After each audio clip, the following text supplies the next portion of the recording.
Ismail Adusalam, BeatsBoxingMayhem.com, here with the champion, Jamel Herring, who's making his fourth defense against Shakur Stevenson October 23rd.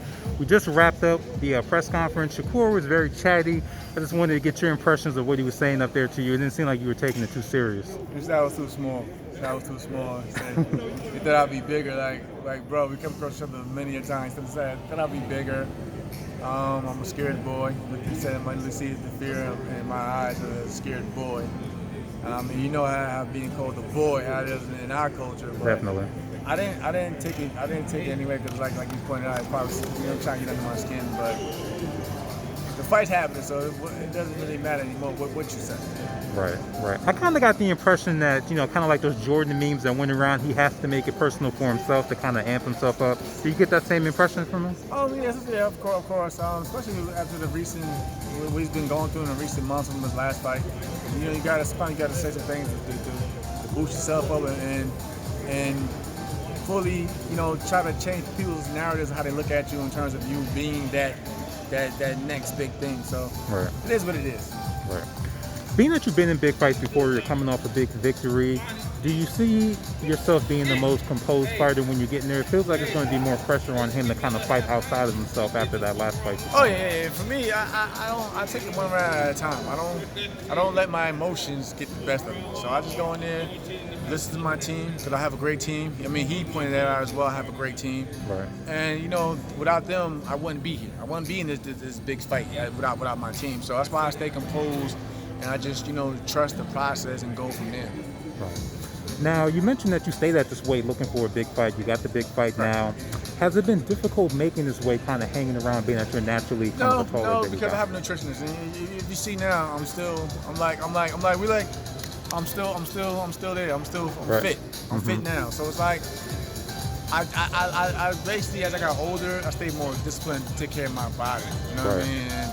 And when you take care of your body, it makes a lot less strenuous in your body to make the weight. You know what I mean? Mm-hmm. So I don't really have issues being at this weight class. Of course, we all want to eat and do what we want to do, and what I mean, without having restrictions. But that comes with the territory of boxing, and discipline is a huge key.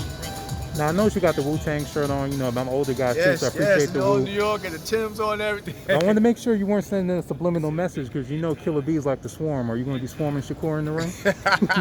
No, I wasn't trying to send no message. I was just trying to let everybody know where I'm from. I'm a proud New Yorker. But yeah, we're definitely going to try to swarm them in the fight and get that win. Because like I said, you can't. What they say, it's hard to teach old dogs new tricks, and he's saying that he's going to do this and that and the third, and he might make some adjustments, but sometimes when you're under pressure, you divert back to what you know. Right. So we'll see. We'll see. Now, I don't know if you heard this before, but I was just talking with him as far as mentioning what he's going to do. In his opinion, he thinks that you're weak on the inside, which to me implies he's going to try and take it inside and make it an inside fight. Would that surprise you if he fought like that based on his usual style? Oh yeah. That definitely surprised me because if anything, he's one that plays it a defense first, safety first type of fighter. So, but if he wants to make it a war on the inside, then then we'll see. We'll see if I'm weak on the inside. Like I said, I believe on the inside is when I took out Carl Frampton in the last outing on the inside. You know what I mean? So we'll see. Gotcha. Now, I saw some of your earlier interviews about a month or so ago. You were initially kind of skeptical about bringing the fight down here. What made you feel comfortable about Atlanta as a good market for this fight? I think it just grew on me as time went on. Because I do have a lot of good people out here. Like, my two sons live in Georgia. They used to live out in Atlanta.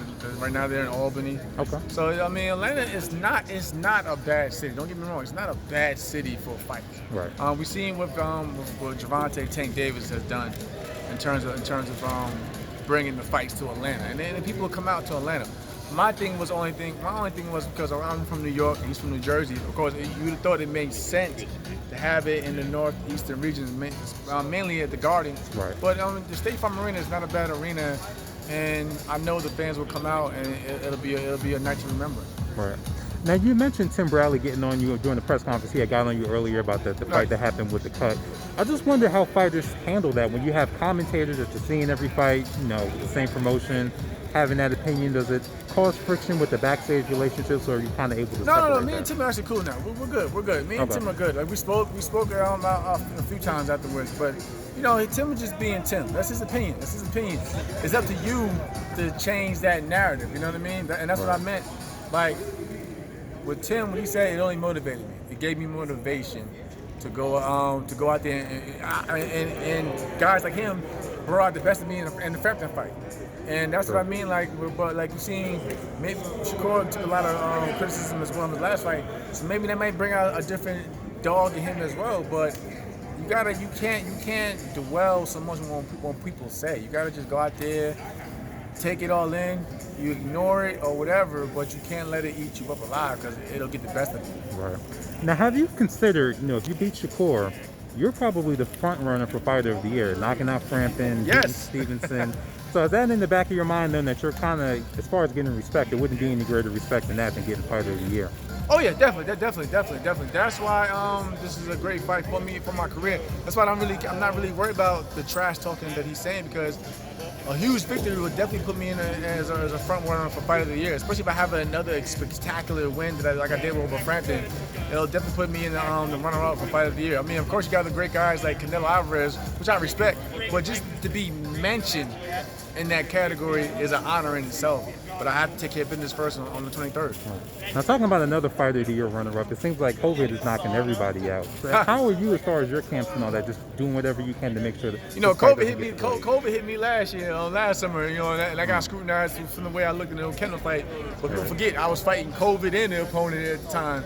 I kept getting the positive test results, and I kept rescheduling my last fight with Okendo.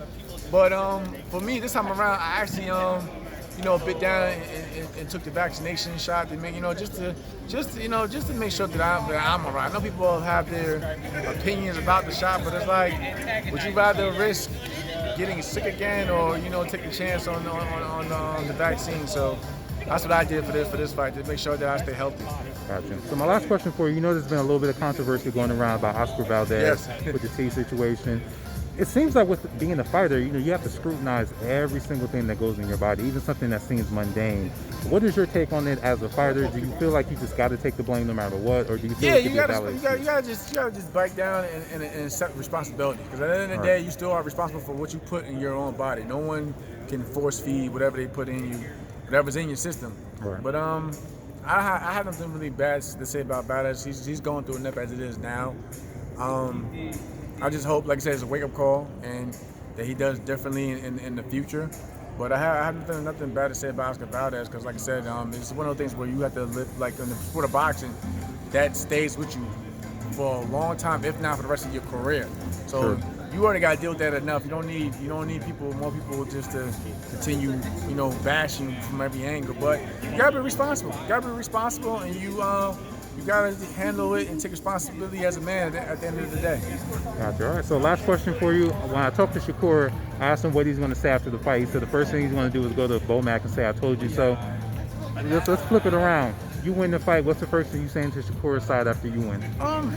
For me, I'm not really gonna say much. I'm just gonna be too excited, and celebrating the victory. I don't really like with this whole fight, because you see on social media, there's no personal animosity. I mean, he basically stated why he feels we're not friends, and I can respect that. Like, it's not like we don't have conversations on the phone and things like that. I get that, so I took that as better than how it looked on social media. Social media, he makes it seem like we were just bitter enemies, but like when he cleared it up on stage, I kind of got a different. Okay, now I understand where he's coming from. But for me, I think I'll be so overwhelmed with joy, because, like you mentioned earlier, a win will put me in the category for being a runner-up for Fighter of the Year. So I don't care about going over to his corner or Jay Prince say I told you so. Like, nah, man, right.